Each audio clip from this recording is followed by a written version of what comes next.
નમસ્તે, મારું નામ ડોક્ટર હિમાની વ્યાસ છે। હું શેલ્બી હોસ્પિટલ સુરતમાં કન્સલ્ટન્ટ ઓબ્સ્ટેટ્રિશિયન એન્ડ ગાયનેકોલોજિસ્ટની ફરજ ભજવું છું। આજે આપણે ડિસ્કસ કરીશું મેનોપોઝ વિશે। મેનોપોઝ શું છે? જ્યારે કોઈ પણ બાળકી જન્મ લે છે ત્યારે તેની અંદર એગ્સ એટલે કે સ્ત્રી બીજની સંખ્યા 3 થી 4 મિલિયન હોય છે। જ્યારે એ પ્યુબર્ટી ફેઝની અંદર એન્ટર થાય છે એટલે કે એના પીરિયડ્સની શરૂઆત થાય છે ત્યારે એ એગ્સ ઘટીને 2 થી 3 લાખ થઈ જાય છે। એના પૂરા દરમિયાન પીરિયડ્સ વચ્ચે 400 જેટલા ઈંડાનું ઓવ્યુલેશન થાય છે।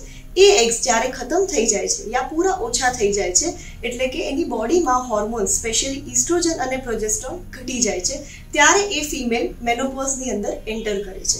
મેનોપોઝ આપણે ત્યારે જ કહી શકીએ જ્યારે એ ફિમેલને એટલે કે સ્ત્રીને પૂરા 12 મહિના એટલે કે 1 વર્ષ સુધી પીરિયડ્સ ના આવ્યા હોય।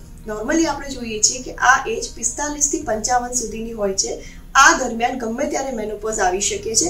ઘણાને 40 ની આજુબાજુ પણ આવતો હોય છે અને 55 પછી પણ આવે। એક વસ્તુનું ખાસ ધ્યાન રાખવું કે મેનોપોઝ આવ્યા પછી થોડું પણ બ્લીડિંગ કે સ્પોટિંગ નહીં થવું જોઈએ। એ સારી નિશાની નથી અને તમારે તરત ડોક્ટરની કન્સલ્ટ કરવું જરૂરી છે। મેનોપોઝને લગતા લક્ષણો કયા કયા છે?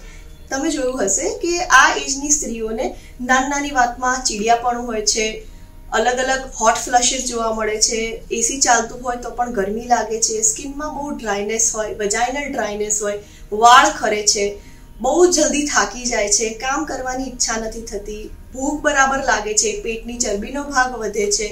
આ બધા જે લક્ષણો છે એ મેનોપોઝના છે। આમાંથી કોઈ પણ લક્ષણ તમને જો તકલીફ આપતું હોય તો આના માટે તમારે ગાયનેકને બતાવવું જરૂરી છે અને આના માટે યોગ્ય ટ્રીટમેન્ટ લેવી પણ જરૂરી છે। શેલ્બી હોસ્પિટલ સુરતમાં હું દર શુક્રવારે 5 થી 7 મેનોપોઝ ઓપીડી ચાલુ કરું છું, જેની અંદર તમે મેનોપોઝને લગતી કોઈ પણ વસ્તુને ડિસ્કસ કરી શકો છો અને એના માટેનું યોગ્ય માર્ગદર્શન મેળવી શકો છો। Thank you.